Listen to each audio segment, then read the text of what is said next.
बागेश्वर धाम सरकार के नाम से लोकप्रिय धीरेन्द्र कृष्ण शास्त्री पिछले कुछ हफ्तों में कई हिंदी समाचार चैनलों के प्राइम टाइम सब्जेक्ट बने हुए हैं। उनके रंग बिरंगे परिधान उतने ही आकर्षक है जितना कि अपने भक्तों की समस्याओं का अनुमान लगाने के उनके दावे और भारत को हिंदू राष्ट्र बनाने की उनकी घोषणा।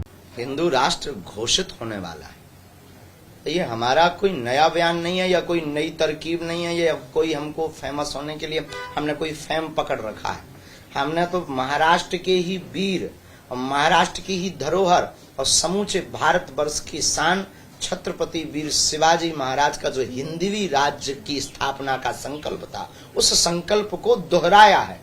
उस संकल्प को हमने सिर्फ बताया है कि भारत के हिंदू अगर तुम भूल गए हो तो बस अब जग जाओ। जो पूर्व काल में पूर्व समय में हिंदवी राज्य की स्थापना की बात हो रही थी, हमने उसे हिंदू राष्ट्र के साथ प्रस्तुत किया है।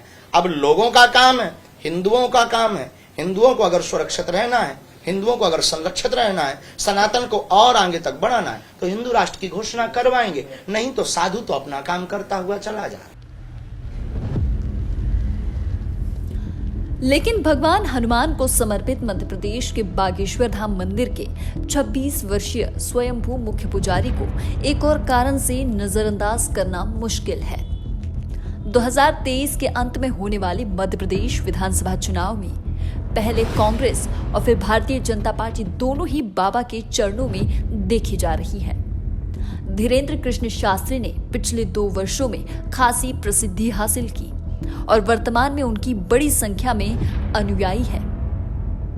मध्य प्रदेश के छतरपुर में स्थित बागेश्वर धाम के पुजारी बने शास्त्री को बुंदेलखंड में बहुत समर्थन प्राप्त है, लेकिन छत्तीसगढ़, महाराष्ट्र और उत्तर भारत के कई अन्य हिस्सों में भी उनके अनुयायी तेजी से बढ़े हैं।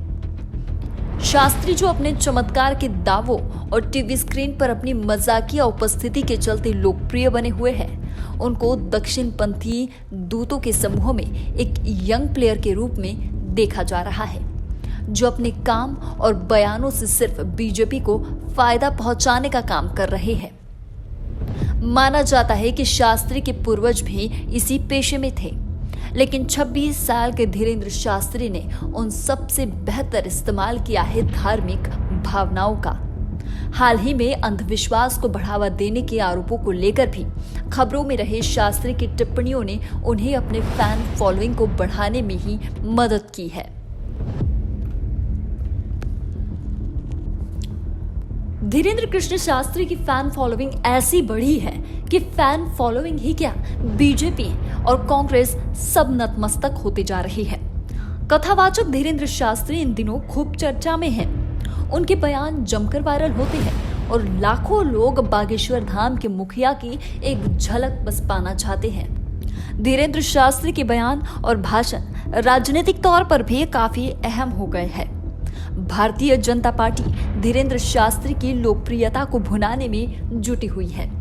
इसका उदाहरण बिहार में देखने को भी मिला था, जब बीजेपी के तमाम नेता, मंत्री, सांसद और विधायक धीरेन्द्र शास्त्री की कथा में पहुंचे थे। मूल रूप से मध्य प्रदेश के रहने वाले धीरेन्द्र शास्त्री को मध्य प्रदेश के विधानसभा चुनावों में भी अहम माना जा रहा है। एक सर्वे में बीजेपी नेताओं ने भी माना है कि धीरेन्द्र शास्त्री के बयानों से उन्हें फायदा होगा।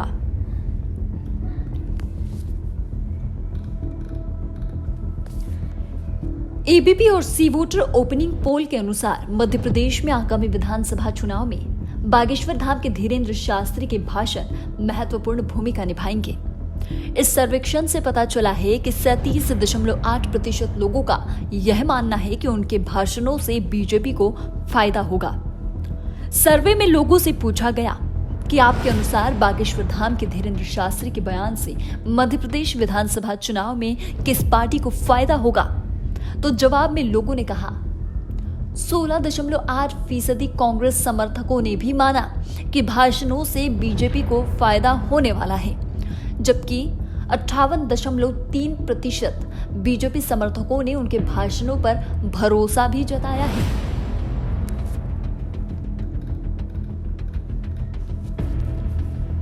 इस सर्वे से ये भी पता चला है कि आम जनता के अलावा 22% कांग्रेस समर्थकों और 16.5% बीजेपी समर्थकों का मानना है कि धीरेन्द्र शास्त्री के भाषणों से किसी भी पार्टी को फायदा नहीं होगा। कुछ लोगों ने ये भी कहा कि इससे कांग्रेस को मदद मिलेगी, जिनमें 27.7% अन्य शामिल थे। कुल 51.2% कांग्रेस समर्थकों का मानना था कि बागेश्वर धाम के मुखिया के भाषणों से उन्हें चुनाव में फायदा होगा, जबकि 17.8% बीजेपी समर्थकों का मानना था कि उनके भाषणों से सिर्फ कांग्रेस को फायदा होगा।